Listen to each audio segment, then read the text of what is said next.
everybody, welcome to today's tutorial with Okie Dokies. I'm Zira. I'm going to be helping you figure out how to crochet a scrunchie today. This is a very simple scrunchie, and it's a little bit stretched out because I use this one a lot, but I'm going to show you how to make a cute fresh one so you don't even have to worry. They're really, really cute, really, really simple, and they help protect your hair against the nasty elastics sometimes. They just are a lot, but cute, cute scrunchies. Crocheted scrunchies are really, really cute. We have a pattern for this on our website if you want to check it out. I will also show you how to do alternate things to your scrunchie to make it even better that you don't have to do, but you can if you want, okay? Materials that you're going to need for this video is going to be scissors, a crochet hook, a hair tie, and some chenille yarn. Chenille yarn is what I find works the best or is the most plush and doesn't damage your hair as much. But it's whatever you want. I'm going to use a 5.5mm crochet hook, and we're going to be using super bulky yarn. Okie Dokies is super bulky yarn. We're going to be using this pink because this pink is my favorite. And if you want to follow along with the pattern we have on our website, you can go ahead and check that out. Okay, we're going to start with these three things: crochet hook, hair tie, yarn. To start, what I do is I start a slip knot,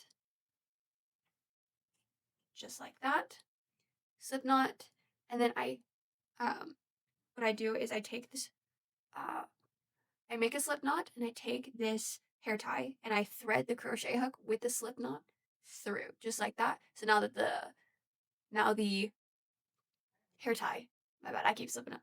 Now the hair tie is on the yarn, okay?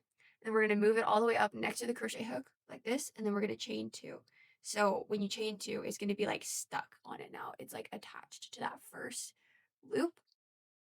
And now what we're going to do is we're going to start doing double crochets, okay? So usually I just start filling it up as much as I can. For a good safe amount is like 50, 55-ish.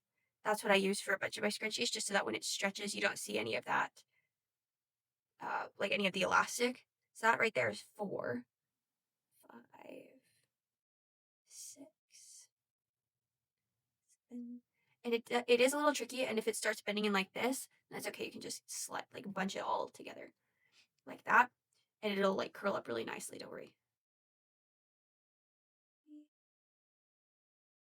And you're just going inside this like it's the same stitch. You're just going inside the elastic like it's the same stitch, and you're just putting all of these inside the same stitch. And it does get a little bit tricky with the elastic. Oh my gosh, I lost my count. 1, 2, 3, 4, 5, 6, 7, 8, 9, 10, 11, 12, 13, 14, 15. See, even people who've been doing it for like most of their life make mistakes. 17, 18, 19, 21. Yarn starts to get invasive if you leave it for too long. Stitch markers can come in handy when doing this so that you don't lose count as easy like I have. I've been losing count like every 2 seconds. 6, 7, 8, 9, 10, 11, 12, 13, 14, 15, 16, 17, 18, 19, 20. I'm going to mark the 20 so that I don't have to count so much to be able to find my spot. 2, 3, 4, 5, 6, 7. So once you start getting to this point where it's kind of like getting pretty close, you can just hold the scrunchie that you just crocheted and then pull the elastic a little bit so it kind of bunches it together a little bit more as you have lots more space. Oh, I have to recount. 2, 3, 4, 5, 6, 7, 27, 28, 29, 30, 31. Oh, 2. I didn't realize that this yarn ended so early. Okay, let me show you a really good way to join yarn in the same video because this yarn, I didn't realize that I grabbed 2 separate things of yarn and one of them was like super short. I'm at 30 something. Let me see. 1, 2, 3, 4, 5, 6, 7, 8, 9, 10, 33. That's what I thought. So I'll put this at 30. Just slowly climbing up. Okay, best way to to change colors or to add extra yarn, that does it in a really clean, really nice way, is to take the crochet hook once you finished your stitch and there's like not enough to make another stitch. You go in through these two right here. I'm going to zoom in a little bit. You're going to go in through, so like where this came in. Or what I do is instead of pulling this last loop through at the end, I just leave it and then I pull this yarn through. Okay? And then you can just kind of crochet over this so that you can't even tell. And sometimes I also like to integrate if the tail's just long enough. Like if the tail's long enough, I'll integrate that as well. So like I use it to crochet with. It makes it a lot more complicated, so I wouldn't recommend it to anybody, any human being who doesn't like to make themselves suffer.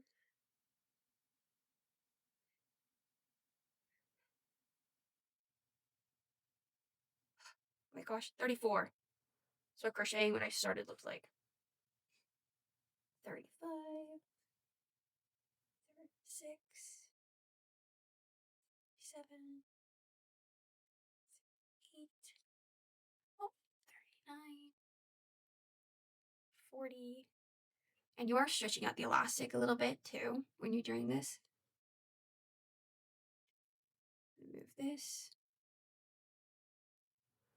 so that we get it at 40. We're almost there. 3, 4, 5, whoop, 5, 6. Oh, getting invasive again.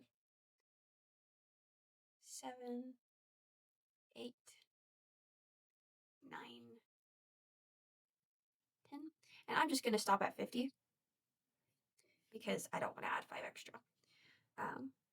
The pattern says 55. You can do 55, but 50 is probably okay too. Anyway, then I'm going to slip stitch onto the first, see, because it's like kind of open right here. If I were to just leave it, it would just have this open side. So to close it, I just slip stitch onto the first stitch of the round that we just did. Booyah! And then you can fasten it off just like so. And then you weave in the ends. But here's the trick with weaving in ends on a scrunchie, is you have to do it at the part that doesn't stretch. Because usually for me, we'll see like weaving in the ends is just tucking your crochet hook in somewhere and then pulling the yarn through so it makes it look hidden. But what I've noticed, if I make a scrunchie and I leave a tail loose, or if I try to weave the tail in through down here, when I pull it and I stretch it all the way like that, then that yarn comes loose. So you have to weave it in somewhere that doesn't stretch as much. So you have to put it in through the top, weave it in through the top loops instead of at the bottom loops, because the bottom loops is way easier, but the top loops is a necessity, because if you don't weave it in the top loops, you're going to get like so much more loose string and it's just going to suck. Or you can just, I don't know, burn it or something. Just not like burn the scrunchie, but like some people burn the ends and kind of just like, I don't do that because I don't like burnt yarn, but whatever works. And then I'm just going to snip these last loose ends, and then I like to stretch the project a little bit to kind of get it to like naturally like get into what it would normally look like. Oh, and you can take the stitch marker out, and I guess, oh, there's like a green fuzz in there. Okay, but there you have it. That's how you make a scrunchie. And see, this one's like really, really like overused. I use this for like just about everything. And then this scrunchie is a little bit more plush and soft. And you can use whatever type. If you want to add more volume to it to make it like bigger, you can always chain 2 after making that slip stitch and then go around again with double crochets, or you can do a double crochet increase all the way around it to make it extra frilly. And that's always fun. Extra frilly scrunchies are always the best. We use this pattern, actually, fun fact, in one of our crochet kits. That is our platypus crochet kit. So you can, it's this little tutu. It's the same pattern. But that's how you make his tutu, is with this pattern. So anyway, thank you guys for watching. That's how you make a scrunchie. Nothing crazy complicated. Let us know if there's any other crochet scrunchie techniques that we missed in this video. If there's any other fun things that you would like to see us do, especially having to do with the scrunchie. We have other scrunchie patterns. We have like an orange scrunchie. And I made a coconut scrunchie, but I don't think that's on the website. But you guys can check out some of our other patterns. We have a bunch. Um, and subscribe, follow us for more. Like the video if you enjoyed this tutorial or if you'd like to see more tutorials. And thank you. Follow our socials if you'd like. We always make fun videos and you can see what we're up to and what patterns we make. So thank you. Love you guys. Bye bye. Happy crocheting.